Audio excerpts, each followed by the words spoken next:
السلام عليكم ورحمة الله وبركاته، ازيكم عاملين ايه؟ يا رب تكونوا بخير. النهارده هنعمل مع بعض مولتو. طعمه حلو قوي قوي، تحفة بجد. مكوناتك كلها في البيت، مش هتشتري حاجة من بره ابدا.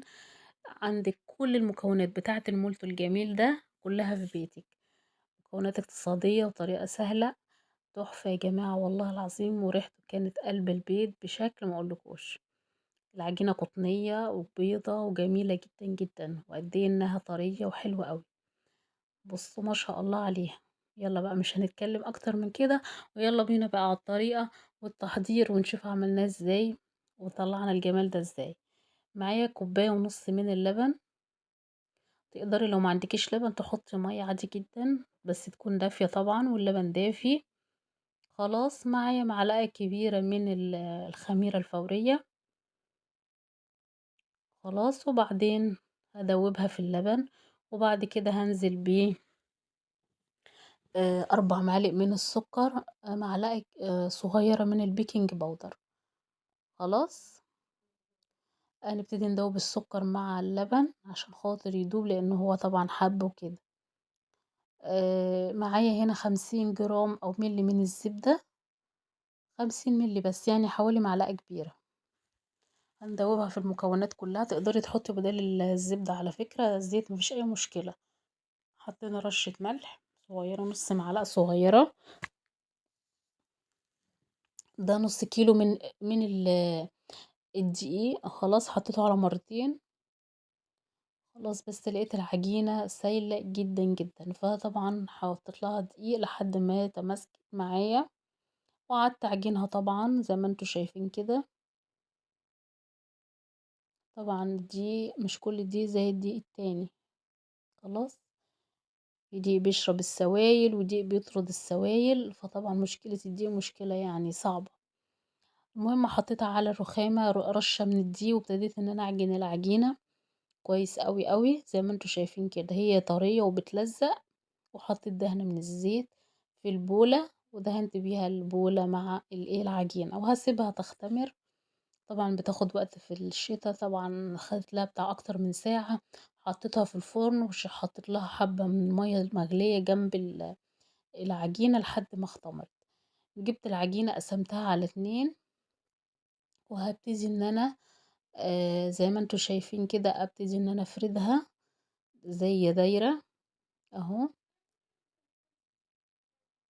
طريقة سهلة جدا جدا، والعجينة ما شاء الله حلوة قوي. بس ما تبقوش تشيلوا وتحطوا في العجينة كده عشان بتبوظ شكل الدايرة. وجبت معلقة من الزبدة، وابتدت ان انا ادهن وش العجينة. يا سلام لو حتة زبدة بلدي بقى، والله العظيم بتعمل ريحة زي ما يكون انتي حاطه يمكن ربع كيلو زبدة. طعمها بيفرق جامد. وهجيب بقى العجينة اقسمها 4 تربع يا جماعة. خلاص وبعد كده كل ربع هقسمه على 2 زي ما انتوا شايفين بالشكل ده كده. هجيب طبعا كل ربع من دول هقسمه على 2. خلاص في الوقت ده لو عايزين نلف العجينة على كده، يعني كل ربع قسمناه على 2 ونبتدي نلف الكرواسية بالشكل ده وبالحجم ده، مفيش مشكلة، بس هتبقى الكرواسية كبيرة شوية. طب احنا عايزين نزود الكمية، هنبتدي نقسم كل واحدة على 2 تاني. بعد ما خلصت ال4 تربع وقسمت كل ربع على 2، هبتدي ان انا اقسم تاني برضو كل ملتية على 2 بالشكل اللي انتوا شايفينه ده.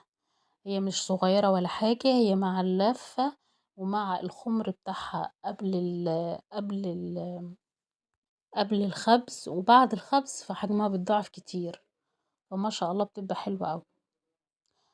زي ما انتوا شايفين قسمناها كده، وهحشيها بقى. هبتدي ان انا قصدي الاول بالسكينة اعملها فتحة صغيرة كده من تحت.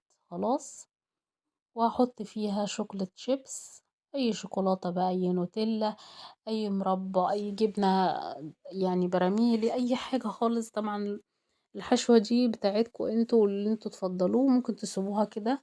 يعني انا كنت عاملة صينية ما فيهاش اي حشوة خالص، كان طعمها بجد يجنن. خلاص ببتدي ان انا الف الكرواسية واشد الطرف، بس بالراحة، اشد شدة بسيطة. يعني ايدي ما تبقاش بتشد جامد اهو. يعني ببتدي ان انا الف وايدي ماسكة بس مهوية، يعني ايدي ماسكة ومهوية على خفيف عشان ما اقطعش الكرواسوية او الملتوية او الملتية. عفوا. اهو زي ما انتوا شايفين كده لفيت واشد الطرف بس بشويش زي ما قلت لكم عشان خاطر ما نقطعش العجينة، وخصوصا انها طرية جدا العجينة، وكمان مش هتستحمل الشد الجامد. خلصت الكمية كلها بنفس الشكل، وخلاص ادهن صينية زيت او سمنة زي ما يعجبك، ونحط بقى الكرواسون بتاعنا. هنحط الكرواسون بتاعنا بالشكل ده وهنسيبه يختمر في مكان دافي لمدة ساعة ونص. وبعد ما اختمر، الصينية دي انا عملتها من ورا الكاميرا، كانت من غير حشوة خالص، ودهنتها لبن وعليه حبة من السكر ودهنتها كده. وهدخلها على درجة حرارة 200 درجة مئوية أو 250 على حسب فرنك. هتاخد لها في الفرن بتاع ربع ساعة كده، 10 دقايق. خرجتها من الفرن وابتديت ادهن وشها بالزبدة، وممكن ما تعملوش الحركة دي، مفيش مشكلة.